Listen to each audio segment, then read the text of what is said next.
देखो, जैसे मैंने आपको सदैव कहा है, चुनाव के माहौल में आवागमन चलती रहती है। जो परिवर्तन हमने मध्य प्रदेश के इतिहास में केवल एक बार पहले, जब मेरी आजी अम्मा ने सीख सिखाया था डीपी मिश्रा जी की सरकार को, सिद्धांतों और मूल्यों के आधार पर, और उसी इतिहास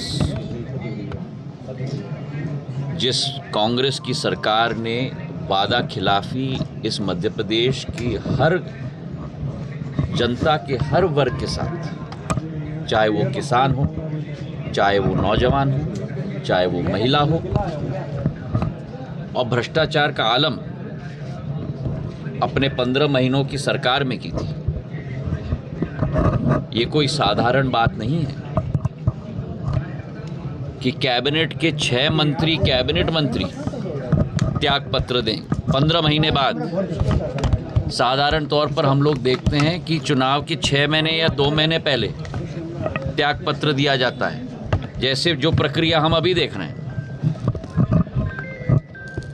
पर जिन लोगों ने अपने मूल्य और सिद्धांतों के आधार पर एक ऐसी सरकार को स्थापित की मध्य प्रदेश में, और उसका फल आज मध्य प्रदेश में हमें देखने को मिल रहा है। कांग्रेस की सरकार होती तो क्या ये एयरपोर्ट संभव होता? कांग्रेस की सरकार होती तो क्या एलिवेटेड रोड संभव होता? कांग्रेस की सरकार होती तो 1000 बिस्तर का अस्पताल संभव होता? कांग्रेस की सरकार होती तो क्या मल्टी स्पेशलिटी अस्पताल संभव होता? आज ग्वालियर और पूर्ण चंबल संभाग और पूर्ण मध्य प्रदेश का जो विकास हो रहा है शिवराज सिंह जी के नेतृत्व में, जो महिलाओं के खातों में 1000 रुपये और अब 1250 रुपये पहुंच रहे हैं, कांग्रेस की सरकार होती तो क्या यह संभव होता? वादा देना बहुत आसान है, पर उस पर खरा उतरना बड़ा मुश्किल है। और खड़े उतरने का कार्य अगर किसी ने किया है तो भारतीय जनता पार्टी ने केंद्र में प्रधानमंत्री जी के नेतृत्व में, और भारतीय जनता पार्टी ने प्रदेश में शिवराज सिंह जी के नेतृत्व में करके दिखाया। ग्वालियर चंबल की तो किस तरह से देखते हैं चुनावी तैयारी? हम पूर्ण रूप से लगे हुए हैं। यात्राओं की भी शुरुआत होगी अगले हफ्ते से मध्य प्रदेश के एक एक कोने से, जिसके समापन में स्वयं प्रधानमंत्री जी उपस्थित होंगे, जिसकी शुरुआत में गृह मंत्री जी, नड्डा साहब, गडकरी साहब, राजनाथ सिंह जी स्वयं उपस्थित होंगे। मध्य प्रदेश के विकास और प्रगति और जन जन की खुशहाली के लिए भारतीय जनता पार्टी संकल्पित है। हमारा इतिहास यही दिखाता है। चाहे सिंचाई के साधन देखो आप, चाहे सड़कों का साधन देखो, चाहे ऊर्जा का साधन देखो, चाहे अस्पताल के बिस्तर देखो, चाहे किसान सम्मान निधि देखो, चाहे महिला सशक्तिकरण देखो, इसी राह पर भाजपा ने जो कहा है वो भाजपा ने करके दिखाया है। और आज जनता के दिलों में स्थान भारतीय जनता पार्टी ने पाया है। और मुझे पूर्ण विश्वास है कि 2023 और 2024 दोनों के चुनाव में प्रधानमंत्री जी के नाम पर पूर्ण रूप से भाजपा की सरकार मध्य प्रदेश में भी और केंद्र में भी शिवराज सिंह जी के काम पर और प्रधानमंत्री जी के नाम पर स्थापित होगी। बहुत बहुत धन्यवाद। कैसे हो? एयरपोर्ट के अधिकारियों के साथ मीटिंग करी है, किस तरह का क्या है एयरपोर्ट को लेकर जल्दी से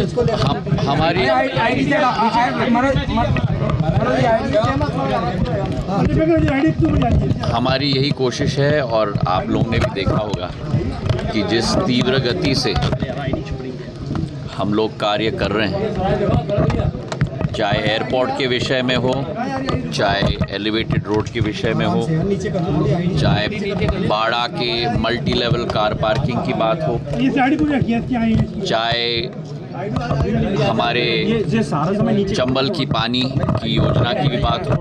मैं हर सोमवार को समीक्षा बैठक लेता हूं सारे विकास और प्रगति की योजनाओं की। खासकर जो हमारा एयरपोर्ट है, हमारी कोशिश यही है कि एक नया कीर्तिमान भारत के इतिहास में हम लोग स्थापित करें। इस एयरपोर्ट का शिलान्यास 16 अक्टूबर 2022 को गृह मंत्री जी के द्वारा हुआ था। साधारण तौर पर देश में इस स्तर का एयरपोर्ट करीब 2.5 से 3 साल लगते हैं उसके निर्माण कार्य के लिए, और हमारा लक्ष्य यही है कि एक नया कीर्तिमान हम लोग स्थापित करें। मेरी कोशिश है कि इसी वर्ष के अंत के पहले इसका पूर्ण समर्पण भाव के साथ जनता के लिए हम इस एयरपोर्ट को समर्पित करें, और उसी टारगेट के तहत हम लोग चल रहे हैं। आप देख रहे हैं कि तीव्र गति से कार्य भी हो रहा है।